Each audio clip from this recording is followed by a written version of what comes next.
Hi everyone, it's WhiteFox here for the Megan live stream of watercolor, how to paint hair specifically. I'm going to start off with just explaining what the tools I'm going to be using are, just to help you out to learn what tools I find that work best in terms of watercolors. I personally already have my preset palette.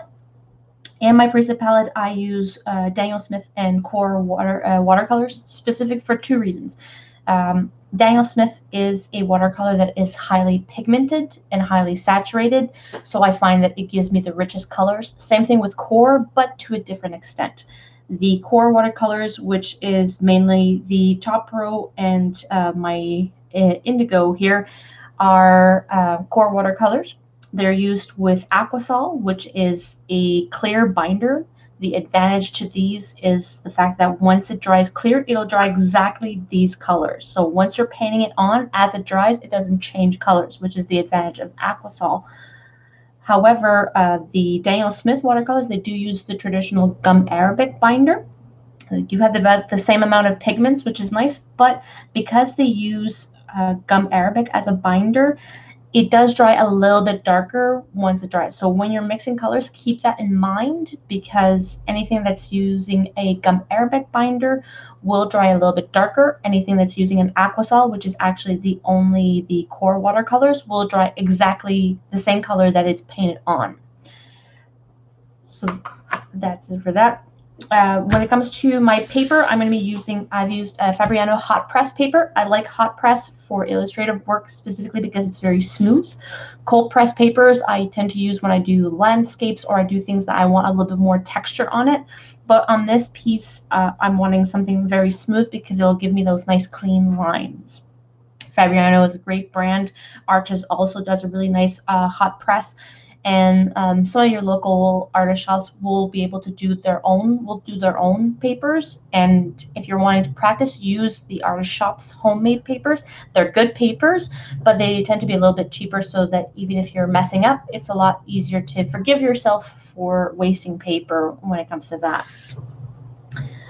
In terms of the brushes that I'm going to be using, I'm going to be using mainly synthetic haired brushes, specifically because I tend to use more synthetic hairs because I'm a little bit rougher on my brushes, and I've scrapped a few $50 brushes, and oh my god, do you not want to scrap a $50 brush often. It hurts a lot. Hi to Van Hound and Elizabeth. Thank you for joining me. You're my biggest fans, and I love you both. I'm also going to be using a Winsor Newton Series 7. This is the brush. This is a natural hair brush. This is one of my more expensive brushes. I love the Series 7 specifically because they are natural hairs. They can give you that nice fine tip. It's great for doing line work, so I do tend to save these specifically for hair and more like animal portraits, because they can give me that nice wide to thin tip. All right, so as you can see, I've actually already done my first coat, just to kind of give me a heads up, because this setting up your paper and setting up where your highlights and lowlights are going to be tends to be the thing that takes a little bit longer. And also I like working on a dry watercolor paper. If you're wanting something that's a little bit more loose, less controlled, then you can saturate your paper full of water and let the watercolor kind of do its thing. But in something with hair, where I want to really control exactly where each stroke goes, a dry paper is the best way to go. So I've already mapped out where all my my highlights and my lowlights are going to go. So basically, the top of the head is going to be probably the purest white once I'm done. And then you can see I've put inside these creases, because tiger's eyes tend to be a little bit more sunken in. So you're going to have a slightly darker tone. These are not going to be the final colors and the final tinge. Probably I'm going to add some more darker. I've used indigo in this, just to add a little bit more of the darks, but this gives you a kind of good base to work off of, and it makes it a lot easier once you're adding the hair to know where you're going to want to add your highlights and where you're going to want to go with those nice dark colors. In terms of the color palette that I'm mainly going to be using, I'm going to be using for my I'm going to be using an indigo, I'm going to be using a black, and also this nice tan color to mix pretty much all of my colors. Now, I like black, but because you're wanting a gradient and you're wanting to see from dark to light, adding an additional color like this indigo is a really handy to use in order to mix in, because it gives you that nice variation of color. I'm just going to hold on a second here. Just checking my technology. I had a little bit of a problem when it came to some technical issues, so I'm just making sure that you guys can actually hear me and not just see my hands move in some mysterious way, so that I know if I have to start all over again. When I paint watercolors, before I get started, I do tend to make sure that I have 2 containers of water. I will have a container which will have basically I'm going to wash all my brushes in, and I'm going to have one container which has always clean water. The reason for that is because watercolor does tend to get affected really easily by water. I always keep one container filled with clean water, so that when I'm mixing colors or when I'm wanting to do a wash, I have one container that's not going to be contaminated by any of the other paints that I've used. I also use this mixing palette. Depending on where I go, sometimes I have a bigger mixing palette if I'm going to be mixing a lot more colors. But if it's just going to be a few here and there, then I can use the small one. For this specific purposes, because we're not going to be using a really wide range of colors, this small one will work really well. The other thing that you'll also need is some kind of rag. I like using these kinds of they're like almost automotive rags, because they're a bit more absorbent. I can reuse them really well, so I always keep that handy. As you can see, I've also taped my paper on this board. The reason why I've taped my watercolor is because we're still working on paper. Paper, as it gets wet, does tend to warp. So what you're wanting to do is you're wanting to tape it on, so that when it does dry, it dries as flat as possible, giving you a much easier surface to work on. Watercolor is definitely a medium. Perfect. I'm really glad you guys can hear me. Watercolor is a medium it's a medium of patience. While like oil is also a medium of patience, but this is just, if you're feeling like all of a sudden you're just keep mudding it up, or it's kind of getting out of hand, your paper's too wet, then stop. You can use a blow dryer to dry it if you're wanting to go a little bit quicker, but I like taking breaks. All of a sudden, if I find that my paper is too saturated, it's warping too much, liquid water is pooling in certain areas because of the way that it's bending, that I like stopping. I also have 2 of these specifically for that. If I can use one to basically dry off my brushes when I need to, and if all of a sudden I see that there's certain pools that are accumulating, I use the second one to actually soak up some of the excess water. Sometimes these ones don't absorb as much water as a Kleenex or tissue paper does, so a Scott towel or a tissue paper might be a little bit better for soaking up some of the extra water. All right, that's enough rambling from me. So let's dive right in, shall we? So when you're painting with watercolor, I'm just going to add a little bit of mood music for myself. Feel free to add a little bit of mood music for yourselves. I don't like working in silence. I find it actually very hard to work in silence, specifically because I like having sound around me. I'm sure that most people will feel about the same way, so I'm going to add just a little bit of music for me. And because I don't have the rights to the music, unfortunately, I can't share it with you. All right, so with watercolor, what you're wanting to do is you're wanting to go from lightest to darkest. The reason for that is because it's a lot harder to remove color from a dark than it is to slowly build up. So we're going to start off with some of our lighter tones and build it up. So I always want a little bit of this indigo blue, so I'm going to mix in a little bit of the indigo blue, and I am going to add my beige, which is probably going to be my lightest color. I will probably go in later on with stark white because I like clean white lines, but sometimes I'll add the white either with a gel pen or an acrylic marker, specifically because it gives you that nice white. And then we're also going to need some of this black because I am doing a Siberian tiger, so there is going to be a little bit of black in there. And with black, you want to be careful because black tends to take over everything. You add it slowly. So we're going to add just a tiny bit of black into this beige, and I'm also going to add a tiny bit of blue.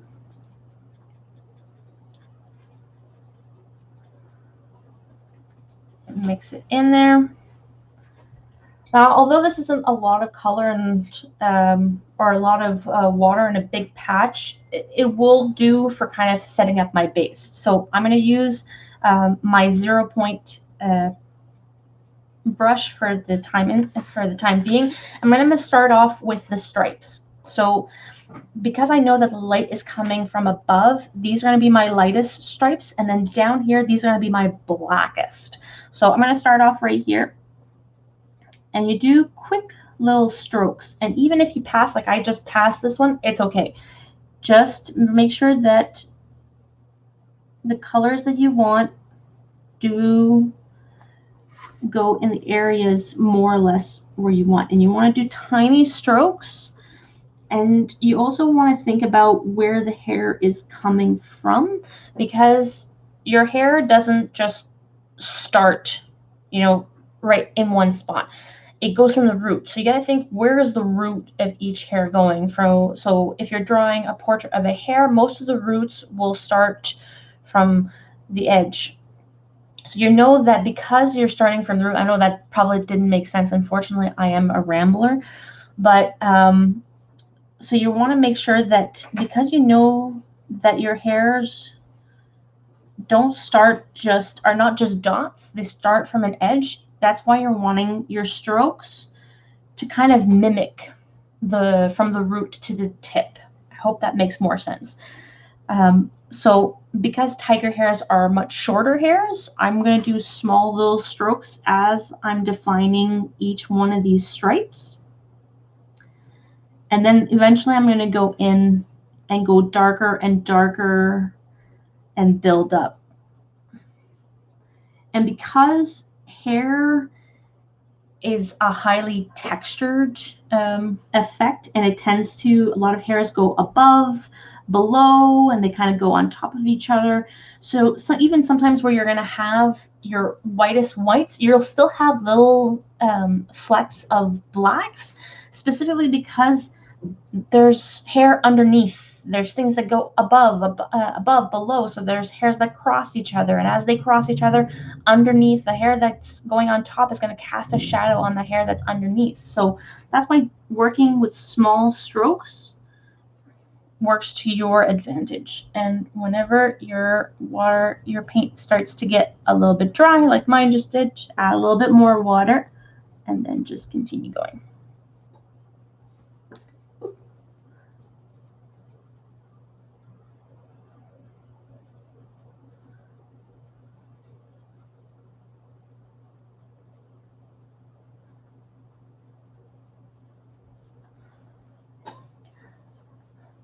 So while I'm just getting these set up, I'm going to talk to you guys a little bit about what Magam is. Magam is a company that I started specifically to be a resource for artists. And the reason for that is as an artist myself, I realized that there's a lot of things that either people don't always have access to. small resources. And although you can look them up in YouTube, sometimes having a community of either other artists or people who are willing to share their knowledge, that the knowledge that they've accumulated through either trial and error, which is how I've learned most of my stuff, or through different courses. There's certain techniques that you don't always have access to. So Magam is basically creating this community of artists and community of resources for artists and creative individuals in order to help you get the results that you want in your artistry. We are still a fairly small company.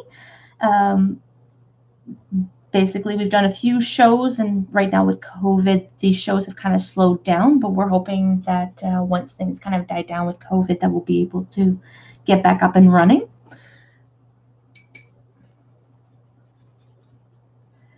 And we're really excited because next year in July, in Montreal, we'll be joining Comic-Con, and where I'll be representing quite a few artists that will be passing along their nerdy passions, and we'll be selling some of their artworks there.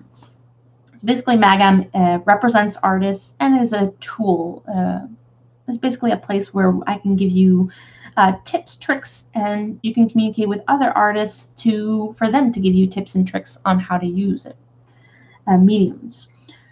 For now, a lot of the live streamings that we're going to be doing are mainly going to be with me, because our artist actually has a pretty wide range of versatility in terms of mediums. I've worked in textiles, I've worked with acrylics, oils, I've worked with 3D mediums, sculpting mediums.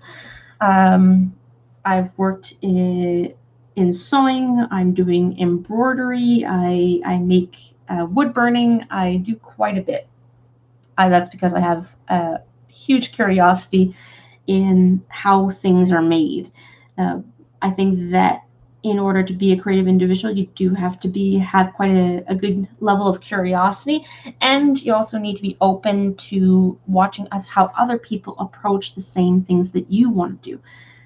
For example, this technique in terms of doing hair is an amalgamation of different techniques that I've learned through different artists, and also through trial and error. I've worked a lot. I've watched a lot of different tutorials on how to draw art, or how to draw hair specifically from digital, and I'm actually using a technique that they use a lot in digital media, which doesn't always work when it comes to watercolor, but it does work in this instance because they approach it pretty much in the same way that you should any watercolor. All right. So we're going to start off with just these top ones, because in all honesty, I paint very slowly. So doing the entire tiger face will not be possible, but I'll probably do another video once we get closer to the end and do the final touches of this illustration. But we're going to start. So we've already got our base coat down for these top stripes. And now we're going to want to just darken that color up again. So I'm going to add a little bit more black, and I'm going to add a little bit more blue, just to try and make sure that I keep my tone. I'm going to mix a little bit more, just because I'm starting to run out of the pigment that I was using. So we're wanting to get a color that's just a little bit darker. So add some of that blue, add some of that black back in there, and we're going to take a look. I'm going to do just a test stripe. Is it darker? Yes, it is. Perfect. All right. So again, because the light's coming from the top, I'm wanting to build up probably near the bottom of the stripe my darker color first. Again, if you by accident add too much dark on the top, that's okay. You can always go back in and add a little bit more of the light color as a highlight, but you want to do that once it's dry, because or else the water will spread out that light pigment a little bit too much. And if ever you start painting and you think, oh, that's not a big enough contrast to where I want it to be, then go back in, mix a little bit more of your dark color so that you can get that color that you're wanting, because you do want to see a contrast between each color. You don't need a huge contrast, but you do want to see a difference between each tone so that you could have a really wide range of tonal values. The reason for that, again, is because hair is basically one follicle on top of the other, that you want to have as much variation in value as possible, because it's going to give you that nice hair texture. If you're only just using 2-3 colors, 2-3 tones, it's going to look a little bit flat. Whereas if you're using multiple tones and you're building and building and building it up, then you're going to have that nice, beautiful hair texture.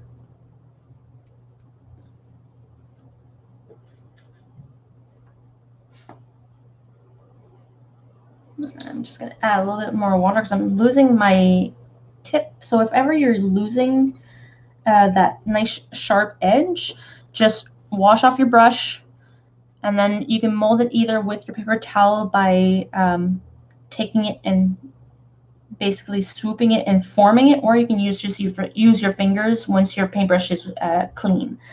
If you're using it if your paintbrush is still has paint on it, you're gonna have dirty fingers. If you don't mind that, then go for it. But I personally prefer to actually sculpt my tip when my brush is clean.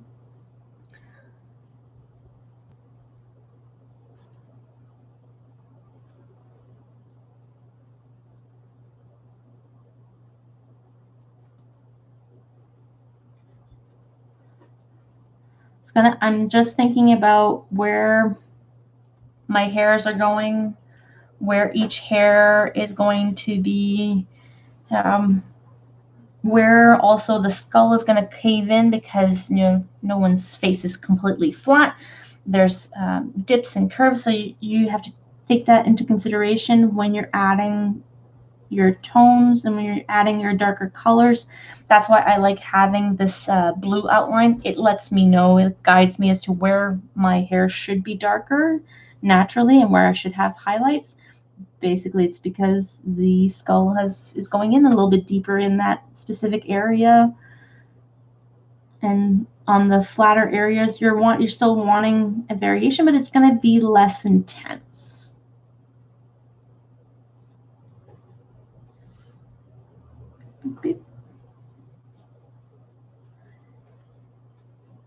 And if I'm rambling, please do forgive me. I do tend to talk a lot. As I stated before, I'm not a big silence person, especially when I'm doing artwork. Usually I'm listening to something, and especially with the camera being right there, I have this innate desire to speak and to talk. And anybody who's in my family knows that sometimes getting me to be quiet is very difficult, but that's because I tend to be a little bit gabby. And I'm pretty sure Van Hound and Elizabeth Granger can attest to this.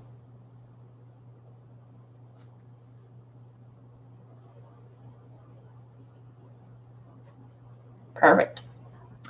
All right, so I don't know, so I'm going to just bring the camera down a little bit closer so you guys can see some of this. Oh, I need to tilt it. There we go. So let that focus. So as you can see, let that focus. Come now, camera. Not too close. So you can see a little bit that there's a variation in my color. It's not as crisp as I would like to show you guys, but beep, beep, beep. But there is some variation. Now we're going to add, again, we're going to go a little bit darker and add some more black. Still have enough indigo that I can keep adding in there. So we're going to go just that tiny bit darker. And remember, this is a Siberian tiger. So we're going to go black for these stripes. But I just want to have I just want to make sure that I have a nice gray tone to the point where we're going to go even darker. There we go. That's perfect. All right, so let's go in.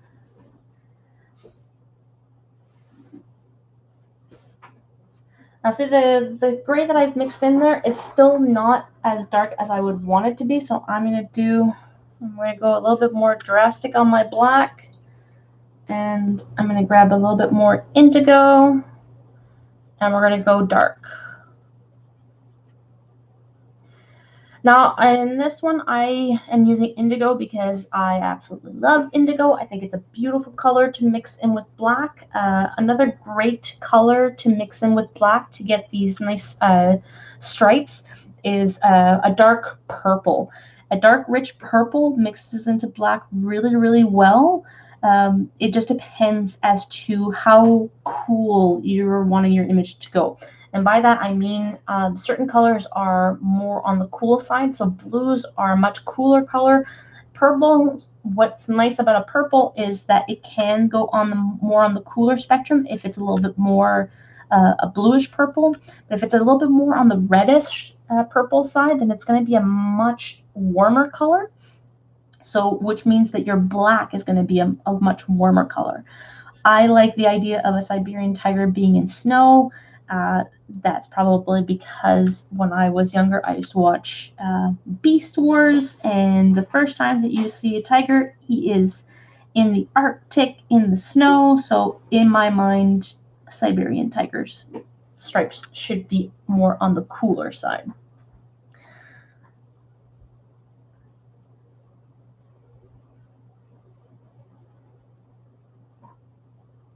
And a bit more water. So if ever you find that your watercolor is starting to get a little bit harder to get those nice crisp lines and is actually not applying as much, just add a little bit more water. Don't add a ton, because if you're adding too much water, you're diluting your paint a little bit too much, and then you're going to lose a little bit of that nice stark color that you've already mixed. So as you can see, I've gone quite a bit darker on this tone, specifically because I'm wanting to go to that nice black soon. So I've mixed in a color that's a lot darker, but I'm still keeping quite a bit of the light gray. And if my tip goes off the edges that I've drawn out, that's fine too, because hair doesn't always just go in one direction. Sometimes it wants to go in different direction, and anybody who tries to do their hair will attest it doesn't always want to cooperate, doesn't always want to go in the same space that you're wanting it, and you just gotta go with the flow.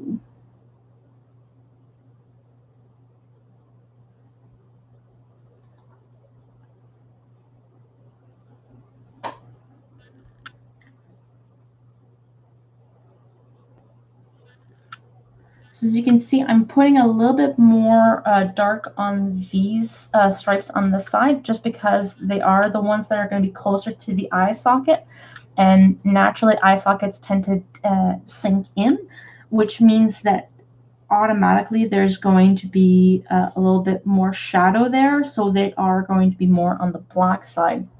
If ever you're having a bit of a hard time determining where your blacks should go, pull up a portrait, like a picture of what it is that you're wanting to draw, even if it's a live tiger drawing that you're going off of, and you're doing something a little bit more graphic. It's still really helpful to have some type of reference to figure out where your highlights and lowlights are going to go. I used a few images from live tigers to map out my indigo, my light indigo, so that I would figure out where everything kind of sunk in. When you're doing portraits, it's a little bit easier because you can actually use a mirror and use your own face as a reference. So probably why I like doing portraits, because if ever I'm wondering, well, how would the light look if it was coming from above? Well, I take a lamp and I put it next to my face, and then I take a mirror and I take a picture just to see how it's going to look. All right, there we go.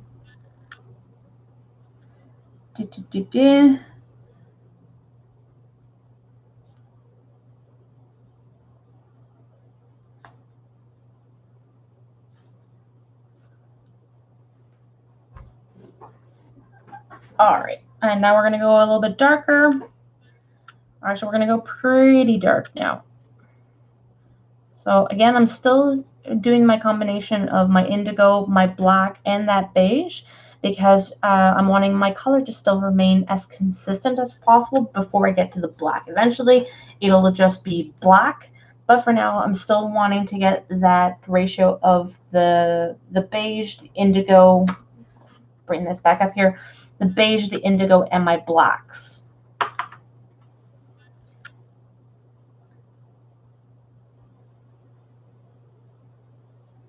And the nice thing about watercolors, which is why I like using them so much, especially for creating textures, is because as you're painting, even if the paper's just that little bit wet, it helps blend the colors a lot more. I will go in with, once the paper is dry, and add a few really crisp colors. And I'll probably use a little bit of ink. Watercolor and ink actually work really well together in order to create that nice contrast with certain hairs. And sometimes I'll actually go in with a fine liner and just add those nice crisp lines afterwards. But again, you're wanting to try and do that once it's dry because it's a lot harder to do it when it's wet. Fine liners and multiliners are not meant to be used on wet paper. They bleed out, they give you really wonky textures, and then they're very, very, very unforgiving, and then you're stuck with a little bit of a mess. And if anybody is wondering how I know this, I did that. I ruined a drawing that I was really happy with, that I just wanted a few really stark lines. I didn't wait long enough, and I wrecked it. I find that doing those kinds of errors is actually probably the best way to learn, because you'll only do it once. If you mess up your painting and you're really happy with how it was going, and all of a sudden you do something, you do an error, the chances of you doing that error twice, chances of you doing that thing twice is really low. Hi, Tanya. Thanks for joining us. Right now, so far, I don't have a big following, but hopefully that will grow. But thank you guys all for joining. I really, really, really appreciate it. I'm hoping to be able to do more live, well, not hoping, I'm going to be doing more live streaming. Probably not as chatty as these ones, but creating nice unifying drawing environments. Because sometimes I find that drawing environments are really great, especially when you're wanting to draw with somebody, and especially right now with COVID, you don't always have the opportunity to go down to a cafe and draw and communicate with people, and sometimes that's actually a really great environment to work off of. All right, so I'm just going to clean off my brush because I have a spot right here that I'm not quite happy with. I don't find that it's got enough texture. So I'm going to take this color that I've been working with. I'm going to add some right here, and I'm going to add a bunch of water to it. I'm going to dilute it quite a bit. And now I'm going to go in to this little spot that I'm not quite happy with, and I'm going to try and extend some of the color, because these are tigers. Tigers have much darker stripes that these little bits are showing. So I'm going to go in, I'm going to extend some of my color, and I'm still going to continue using these tiny, tiny little strokes because I don't want to lose too much of that texture. You will lose some of the texture if you have to go in and you're extending the color, but by using tiny, tiny strokes, you're going to be able to still preserve some of that nice texture. All right. Now, go in here, add a little bit more. Perfect. All right.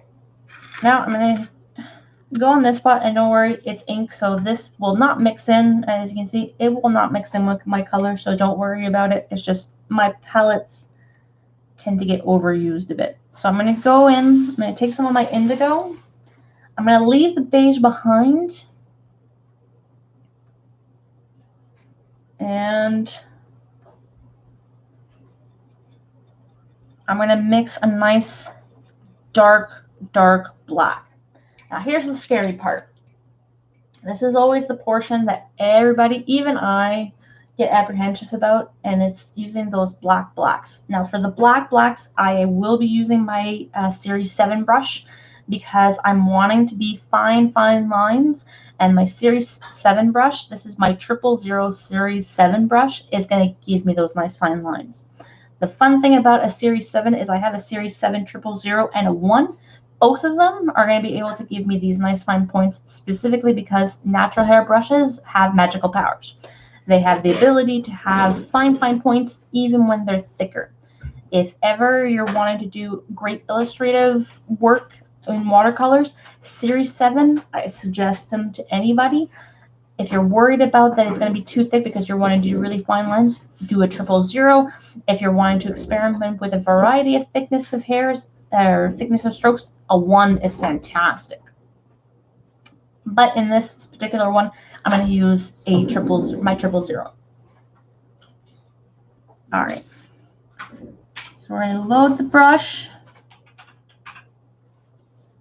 All right. So before I go in, because I'm going to be using my darkest colors, and I don't want to mess up my painting because I absolutely love tigers and I want to make them proud, I'm going to think about where it is that's going to be my darkest colors. And in reality, because the shape of the socket of the eye, I'm going to try and show you guys this, is if you're thinking about your eye is going to be right here, and this is the top of the snout. So right on the bottom of the curve is basically where it's going to be at its darkest. The top of the curve is going to be where its highlight's going to be. Which means, I'm going to load up my brush again. I want my darkest hairs to be close to the eye. So we're going to go in with a few strokes. I'm going to need a little bit more water. And I don't want to lose my point. So as I'm loading my brush and getting rid of these little, there we go, water bubbles from the stem because I don't want them accidentally dropping in. As I'm loading my brush, I'm actually rolling my paintbrush so that I can keep my nice fine point. And I'm talking about a fine point. Will you, there, come on. Will you focus? Focus. My point is too thin and they won't even focus. They won't even focus on that fine tip. All right. There we go.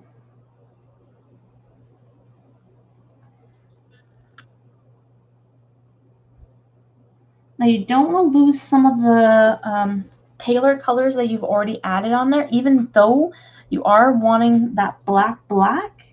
However, again, because hairs are going on top of each other, going underneath each other, you still want some of that light color to peek through. That's what's going to give you that really nice hair texture.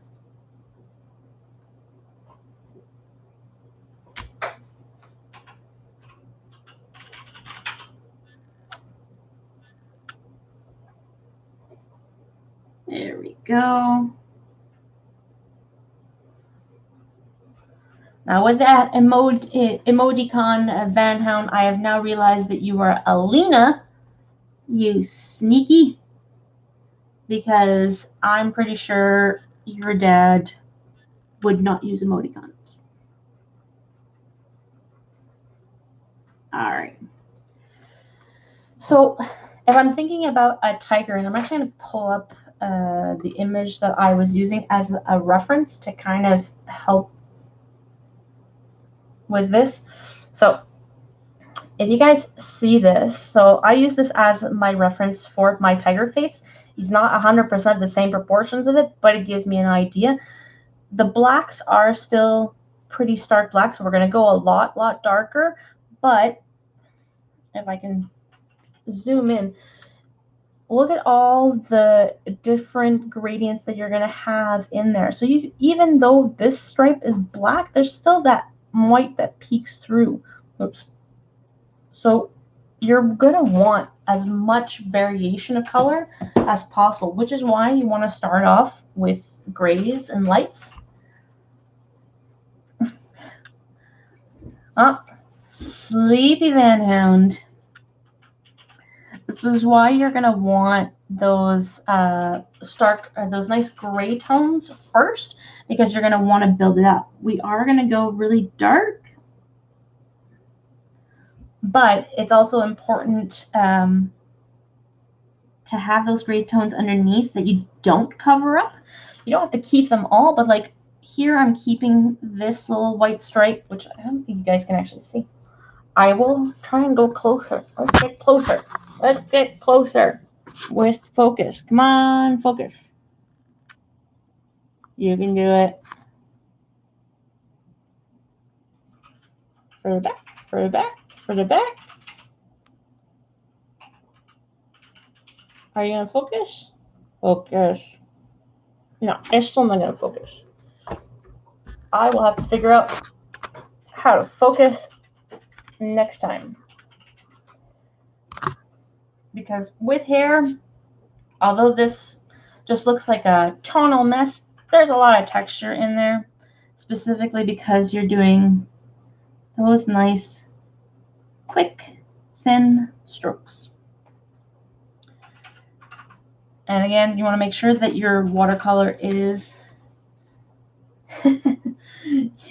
I did catch you. Your emoticons told me that you were not your dad. I don't think he's ever used emoticons when speaking to me.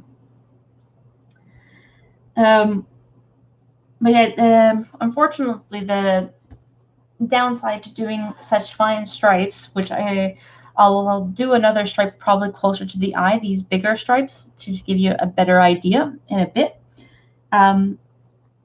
is you're wanting to get that nice texture. And remember, you're the artist. So you're the one who determines how dark you want it, how stark you want it. If you're wanting a tiger stripe to have a red tone to it, go for it. Mix those two. Just remember that you're going to want to go, you're always going to want to have a red in that, even though your lighter colors, you're going to want a little bit of that red, because having that red just peek out all of a sudden doesn't make sense in terms of your color. Specifically, like if you look at your skin tones, even though your skin tone does get darker in the shades, every pigment that's in your lighter tones is going to translate, it's going to be in that darker tone. So that's why you want to make sure that you're always keeping with the same colors, even in your lightest lights. Like my skin, I am a pretty pale person, but even in my whitest whites, I still have hints of red, I still have hints of yellow, and that hint of red and that hint of yellow goes all the way to the darkest portions of my body. Same thing with hair. In your hair, if you're blonde like me, well, right now I'm not fully blonde, but I'm blue, purple, and blonde. But you're gonna want that even your lightest blonde color to have, if you're like a more of a strawberry blonde, it's still gonna have a bit of that red color in it. If you're more of a ashy blonde, then you're gonna have a bit more of that gray even in your lighter tones. If you're a redhead, like a particular redhead that is on this stream, then you're gonna have you're still going to have actually a little bit of yellow in your hair, and that yellow is going to be apparent throughout all of your hair, even in your starkest and darkest tones.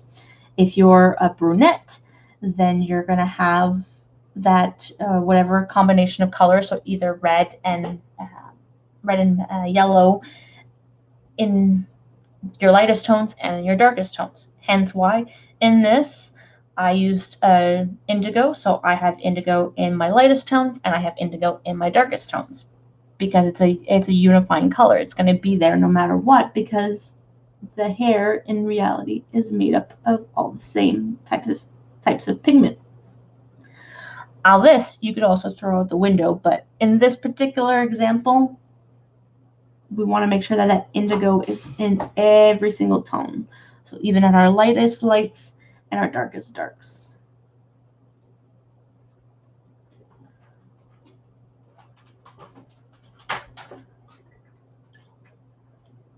Now, sometimes when my watercolor gets a little bit dry, I like using a pipette just to have a little bit of extra pool of water on the side so I can dip into it really quickly. I use a pipette because I actually don't know why I use a pipette specifically. I got a bunch of them one year, and I realized that I liked being able just to squeeze out a little bit of color, just a little bit of water using the pipette.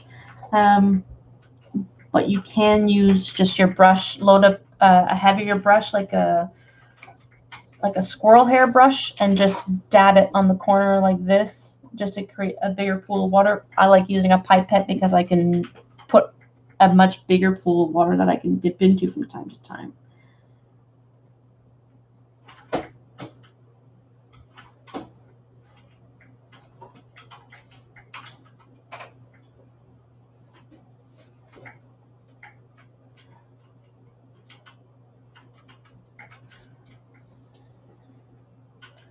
All right.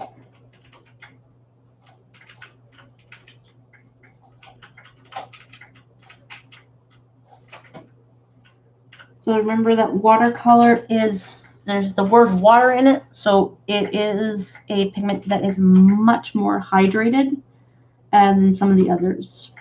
So you're wanting to make sure that it's always wet, because or else trying to paint with dry paints, it doesn't work well. And a dry brushing technique doesn't work as well with watercolor than it would for oils or acrylics. So always make sure that your watercolor that you're working with is quite liquid. And don't be afraid of water in watercolor. Even though sometimes you'll have happy little mistakes, but remember, happy little mistakes are good.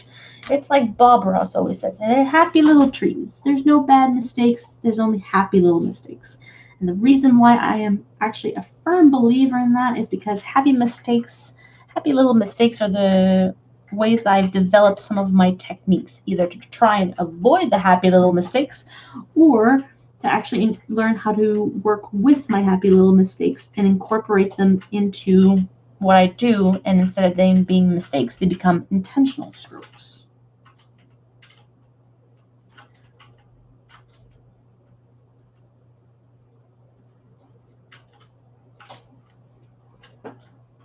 Beautiful. Building up a really nice, rich black color. That's not too black. I will go in probably adding with a pure black, but in ink, just because it's going to be a little bit more intense. And I like really, really punchy colors. All right, now I'm going to go in and I'm going to put my Series 7 aside for a bit after I've washed it off and made sure that, yeah, it's clean. Perfect. Now this is a brush rack that I personally adore because it keeps my brushes always standing up. It's literally just a block of wood that my grandfather made. He pierced some holes in it in different sizes so I could fit different brushes, and it holds your brushes like a wonder. If you have somebody that just has a drill and a small piece of wood, this is fantastic for your brushes. Keeps them straight up all the time. All right, now I'm going to do some of the stripes closer to the eyes, just because these are the more dynamic stripes. Those are probably the stripes that I like doing the most. So again, I'm going to use my pipette because I'm a fancy person. And I like using my pipette. I'm going to get that nice tan color. I'm going to turn this around, go back to when I was mixing my original light color, and take my beige. The reason why I'm using beige as a base is specifically because I know that I'm not going fully white in my stripes because it's a black color. The beige will allow me to have a nice base without going too light and without going fully gray. I don't want my my stripes to go fully gray. That's a personal preference of mine. You can start off with white, but I like starting off with a more neutral color and to create my grays. All right, so I'm going to dab in a little bit of black, a little bit of blue, mixy, mixy, mixy, and a ton of water. All right, now that I've got all that water, let's go in.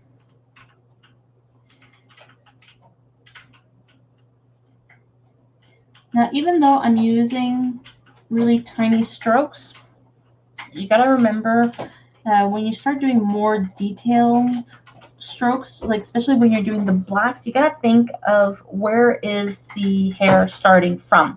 And when you do a stroke, you go from where the hair would actually start from and you work your way down. So you work from the root to the tip.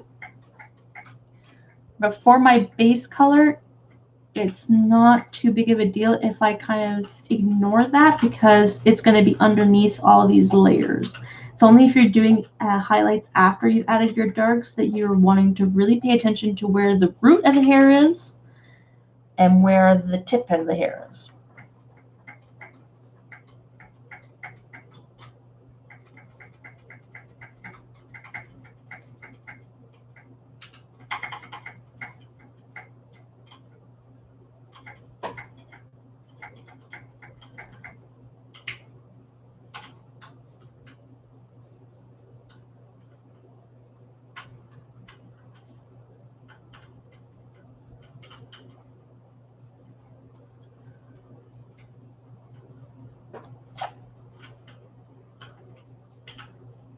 All right, so this is going to be the base side. So as you can see, I did a pretty stark shape just because it's a much larger area.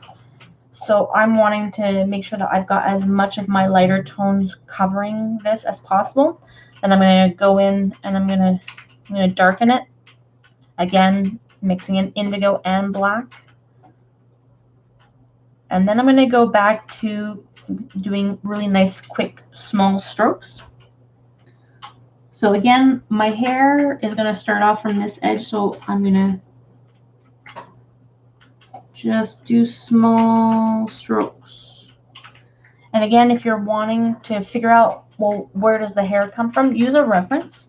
I'm going from my knowledge of hair from pets that I've had and really looking at it. Again, if you have a pet cat, look at your pet cat. Look to see how his hairs kind of spread out, where they started off from, and then use that as a reference. Actual references, physical references are always going to be a lot better and a lot more accurate and a lot more to your liking. Plus, you get to pet the cat at the same time, or the dog. So having an actual physical reference there is fantastic. I unfortunately do not have it, so I have to use digital references for now. Oh, and I use for now. Eventually, I plan on having a cat because I love furry creatures and furry animals. They are our friends. They are our pals. And I'm pretty sure, yeah, pretty much everyone on there that I know on this stream that I know has a nice furry friend.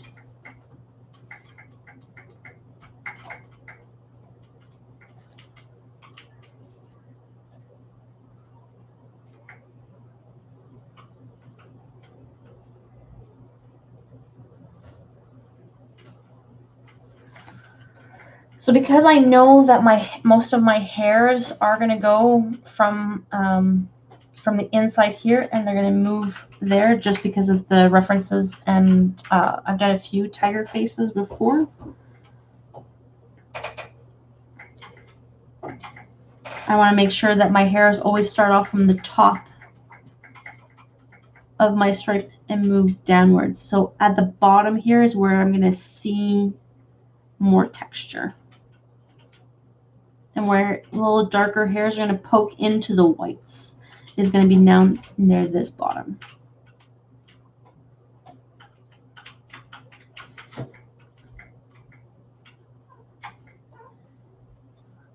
And the same thing for this top stripe right here is because I know that most of my hairs are going to coming in. You're going to let the hairs kind of peek through so that you don't have a really, really straight line. All right. And then back to my series 7 and my dark colors, and I still have my dark color raring to go. I'm just going to make sure that it's nice and saturated full of water so that it's much easier to apply, and it'll give me that nice clean line. So with tiger's eyes closer to the edge, I'm actually going to do a line that goes around a little bit like an eyeliner, because it actually does look like they have eyeliners. They are very fashion-forward animals. So you're going to want to take your dark color and just do a nice line all the way around. And then going back in, you're going to pull,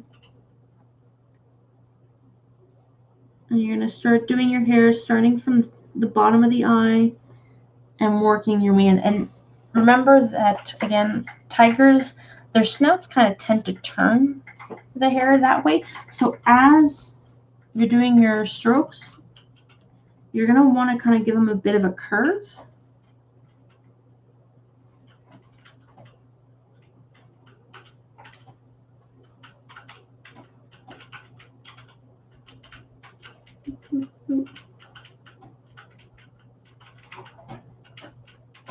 So you're going to kind of want to do just a small tick, but you're going to want to curve it so that it looks like the hair is actually following the snout. A little bit of dust.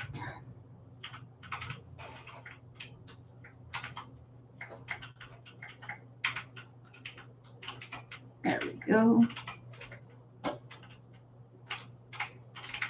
Now while I'm doing this stripe, is there anything you guys are wanting me to kind of explain a little bit more how to approach the tiger head?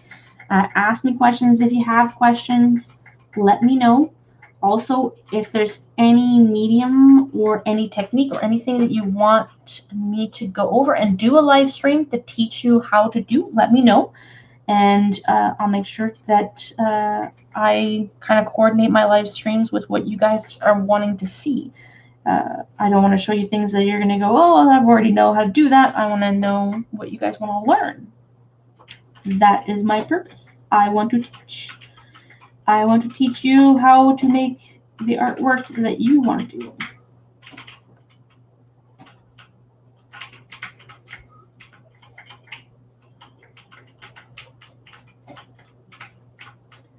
And also for this image, once the illustration is done, I will be posting it on the Magam site.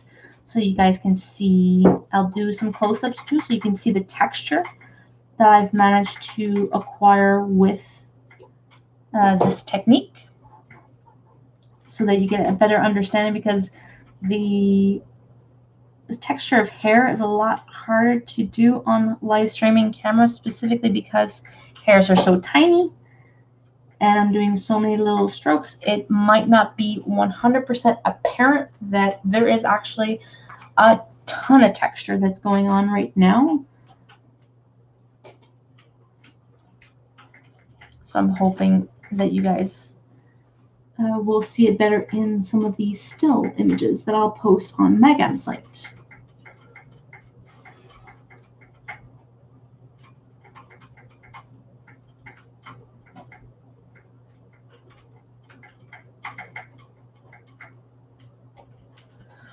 Now in this tricky area, because I still want a little bit more of that flat edge, I'm trying to do a flat, and every once in a while I'm letting the hairs kind of bounce up, and then I'm bringing them back down. So they kind of do an S this, an S, an S this way, and then I'm going back in and I'm stroking it down. So they're kind of doing a little Y shape.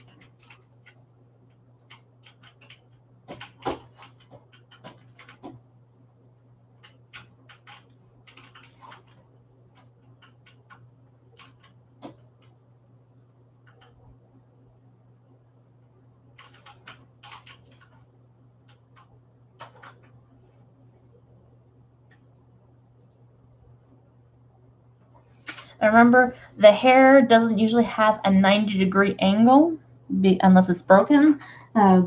So you want to make sure that your hair doesn't do a 90-degree angle. So don't draw and then draw any harsh lines. Hair is a lot more delicate and it doesn't bend that way unless forced to do so. So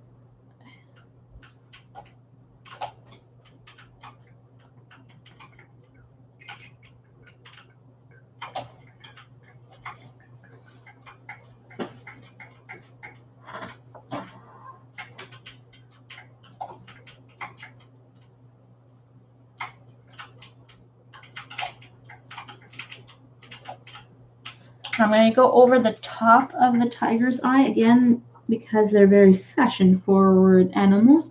I'm going to do that kind of eyeliner.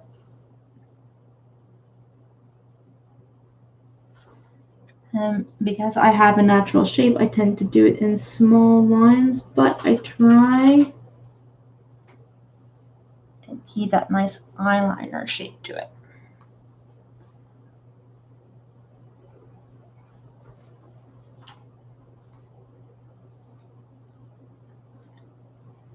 And anybody tells you that because you have a shaky hand you cannot draw, they are wrong. I actually have a very natural shape and I paint all the time and I can do really fine line and fine details. I just need to work a little bit at accepting some of my happy mistakes.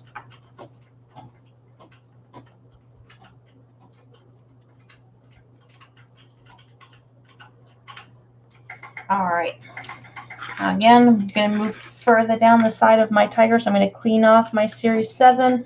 I do like going back and forth. I don't, you can do all of your light color first and just keep building it up, but I'm a person that tends to have a bit of attention deficit disorder, so I like doing it in smaller chunks.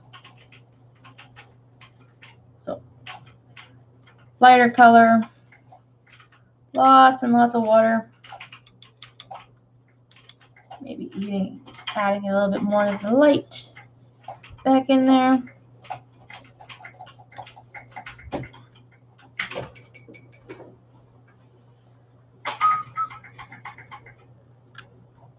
And we're going to go back in.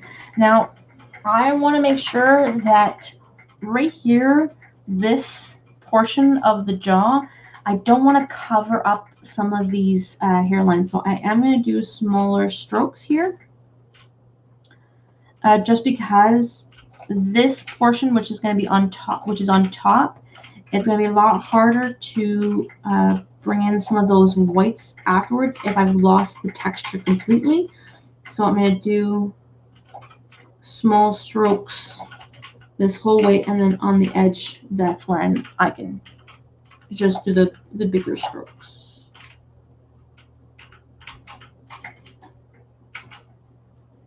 And again, I'm wanting to make sure and keep in mind how hair moves, how it goes. For example, this one, it's going to go down, and then here it's going to still continue going down through this way. In this Y junction, it's going to have hairs that are going to be in the center of the Y junction.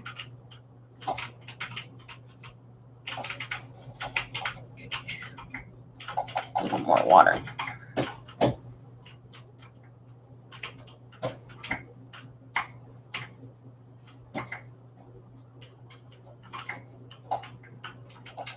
And don't be afraid of happy little accidents. I had one happy little accident happen, and I'm going to work with it. Don't be afraid to try new things. And even though the first time that you're going to do hair, it's probably not going to look exactly the way that you're wanting it to, or not the way that you're wanting. A hair is going to go out of place. You're going to make mistakes, and that's fine. That's 100% fine, because that is how you're going to learn. That is how you're going to be able to develop your own technique. You're going to be using things that hopefully that I've shown you today and how to approach it. And you're going to use things that you're going to see in other videos or other artists. And that's how you learn. That's how you're going to develop your own personal style. And we're going to go back. Black, indigo, more black. And mix, mix, mix, mix, mix.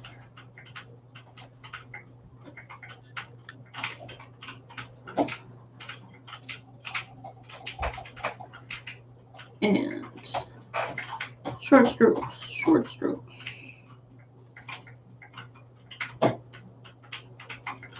Short strokes. Create that texture, that nice, beautiful texture.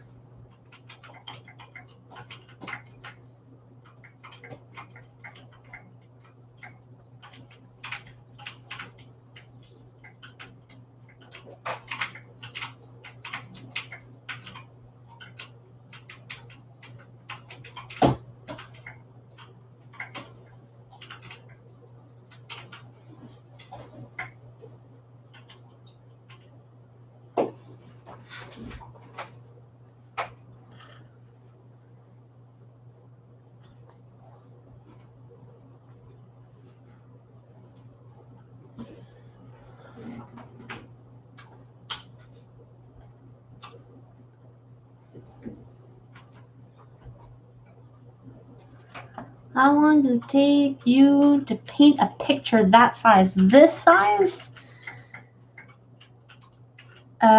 This size, depending on how much texture I want to put onto it, how much detail, this type of illustration, in reality, this is going to take me probably a good 2 to 4, about 2, 3, 4 hour sessions. Specifically because eventually I will probably take a break from it, let it dry, and so that I can go in and add some of the darker sharp styles. But usually something this size can take me about 6 to 8 hours probably max, and that's because I am a finicky, detail-oriented person, and I want things to be perfect before I finish them. If everything goes well, it'll take me maybe 4 hours. If everything goes well and I'm painting at the right rhythm, and the paper dries as I go, that's if everything's perfect.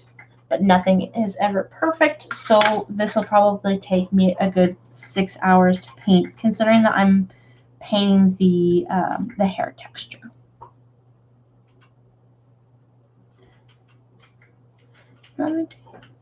Every day.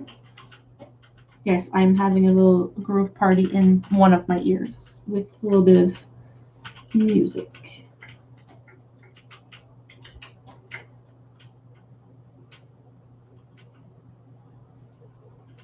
There we go. We're not going to do, don't worry, we're not going to do the whole painting. I'm going to finish probably this last stripe. I'm going to do some of the highlights to give you a good idea of how to add highlights afterwards, because white watercolor does react very differently. There you go. It takes you that long to make a shawl. So everybody's going to be a little bit different. There are a lot of artists that actually paint much faster than me. Like, I've seen people do, like Kira Kozar, my friend Kira. She can paint something really quickly with high amounts of texture, and watching her paint is actually really fun because it looks like she's sculpting more than painting. But she can paint really, really quickly and have a ton of texture packed in there, no problem. Me, I like doing really, really tiny strokes, which is why it takes me a little longer. Like, we've been doing this for about an hour, and I have half the stripes done, and they're not even fully done. I'm gonna probably go back in and add some more blacks, and I'm gonna probably go in and add some more highlights, and I'm gonna keep nitpicking at it until it is exactly the way that I want it to be. And I'm a bit of a finicky person, and I'm a detail-oriented artist who likes really, really tiny details. So yeah, it's gonna take me a little while. Definitely, I won't get this done. And plus, I haven't tackled the background. The background, I'm wanting this really nice splatter pattern. And this is where my approach to watercolor is very different. Is any other watercolor artist, well, not any, most other watercolor artists would have tackled the background first and built on top of it. But I personally just don't want to like doing it that way. I like doing my backgrounds afterwards. Sometimes it gives me exactly the right effect. Sometimes it doesn't work really well when I'm doing landscapes. 100% I do backgrounds first, and then I do my foregrounds, because in landscapes they're a lot less forgiving. But in illustrative work, the illustrator is the one that's in control of everything. Whereas in landscapes, it's got to look a certain way, it's got to flow a certain way, so it's a lot less forgiving.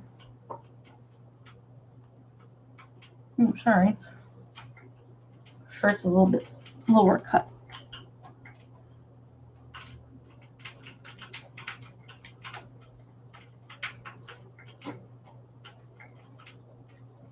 Actually, for creating a shawl in 4 to 6 hours, god darn. Tanya, you are fast.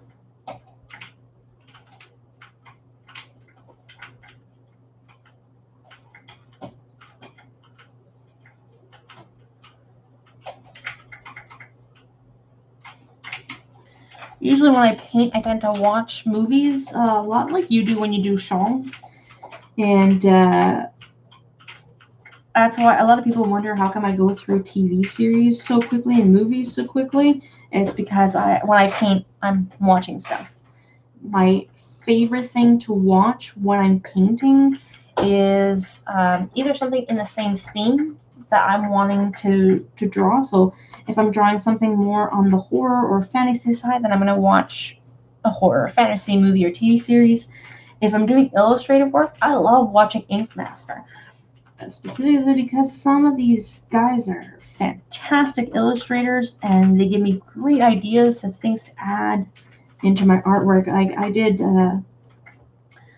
a skull that was morphing into a beehive with flowers pouring out of its mouth, and I was watching Ink Master 100% when I was drawing that, because it's a lot more of a tattoo style illustration, although it might not work fully well as a tattoo, but definitely was inspired by tattoo artist illustrations.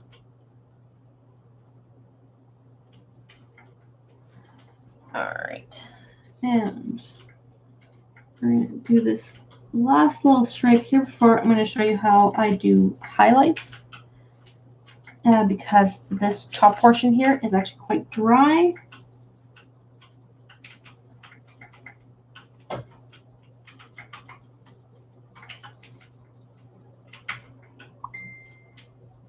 Oh, I gotta hold on a second here. Oh yeah, it is.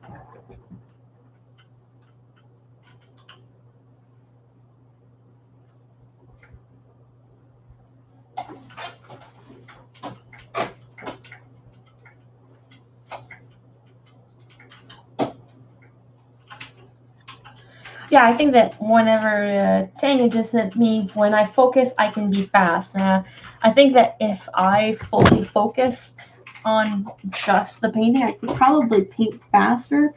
But illustration, even though It's a passion, and I want to sell my artwork. It's something I do out of pure and utter enjoyment. So definitely I am going to go a little bit slower so that I can savor my time. It's like drinking fine wine or eating something that you absolutely adore. You want to savor it. Like when I eat pho, I savor every morsel of it.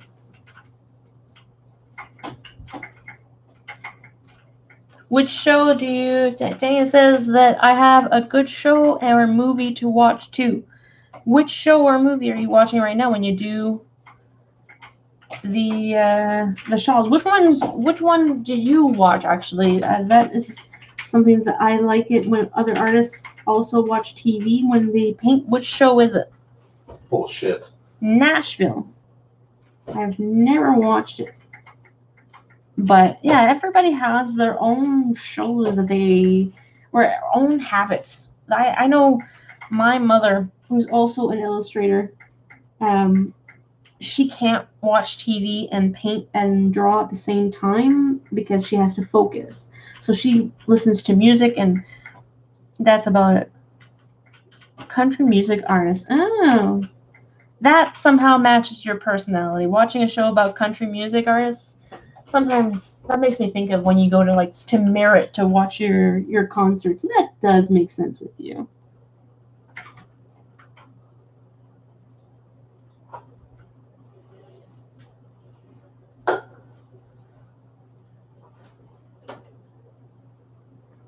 Another good show to watch when you're drawing, if you're wanting that creative surplus, is things like Skin Wars. It's fantastic, even though it's a bit more three-dimensional. But some of the things that they put in there are just phenomenal.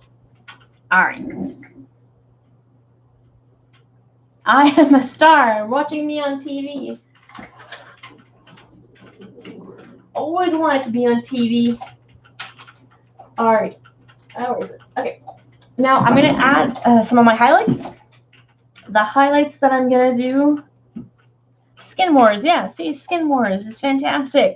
Tanya also agrees. The Skin Wars is fantastic for watching. It's super creative. All right. So for my highlights, I'm going to use ink. And I like using the Liquitex inks because they are an acrylic-based ink.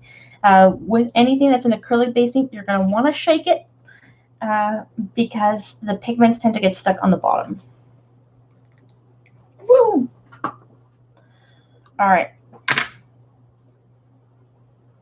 Now, I don't need much, so I'm going to just pour a little droplet there. Be careful when I go over my paper because this will stain.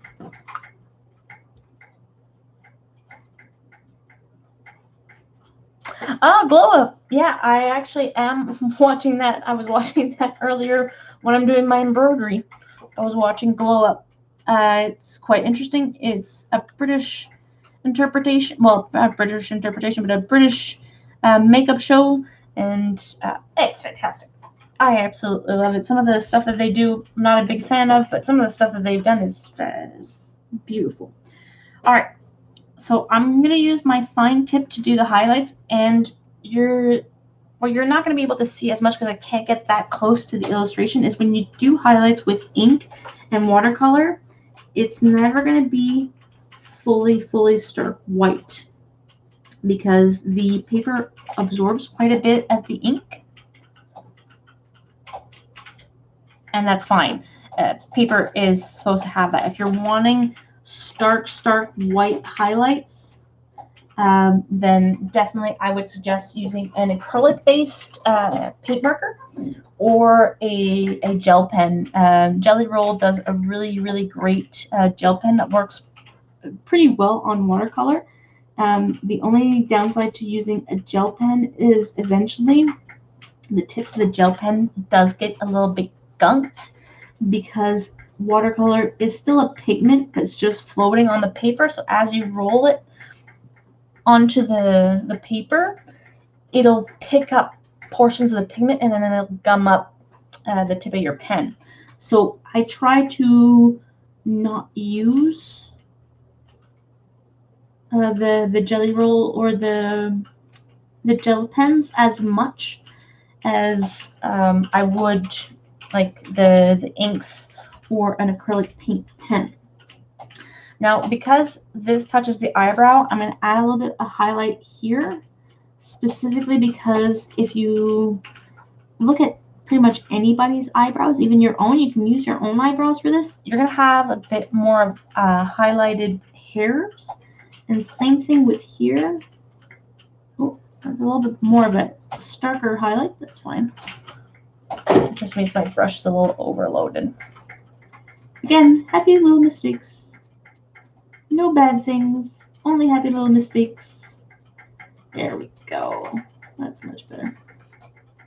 So on the corner of your eye, it's like hitting the topmost portion of almost your eyebrow. So your eyebrow, your whole brow is a little bit more forward, so it tends to catch the light a little bit more. Same thing with tiger brows, is they'll catch a little bit more of the light. So you're wanting to make sure that they have some highlights on there.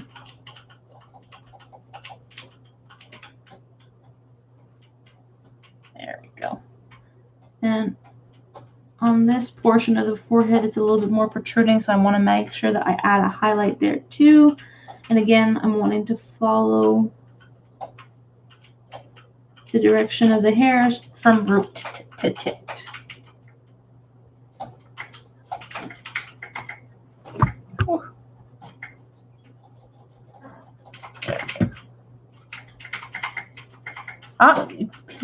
Thank you very much, Bean, for the ding dong.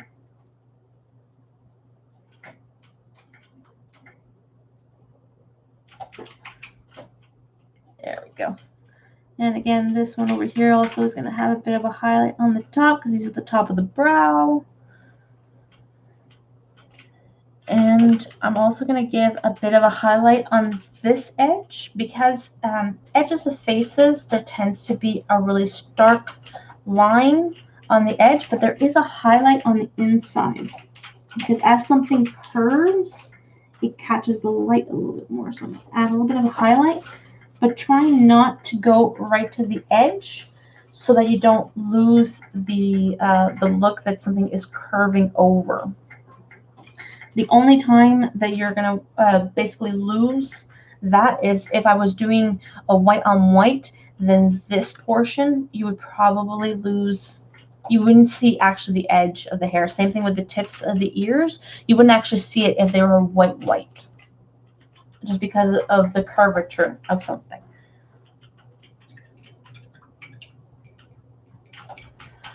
Well, that's going to be it for my live streaming for this time.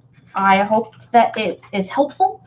I hope that you guys really enjoyed what we went over. And if there's any techniques or anything that you guys are wanting help in terms of drawing or artistry, please message me. Please send me what you guys want to do in the comment section, and I will try and incorporate and do a live streaming to help you tackle the things that you're having troubles with. Again, as I'm taking progress of this stuff, I will keep documenting it, and I'll be posting it on the MagM site. But thank you guys so much for joining me, and I hope to see you guys next time I do a live stream. Until next time, ciao.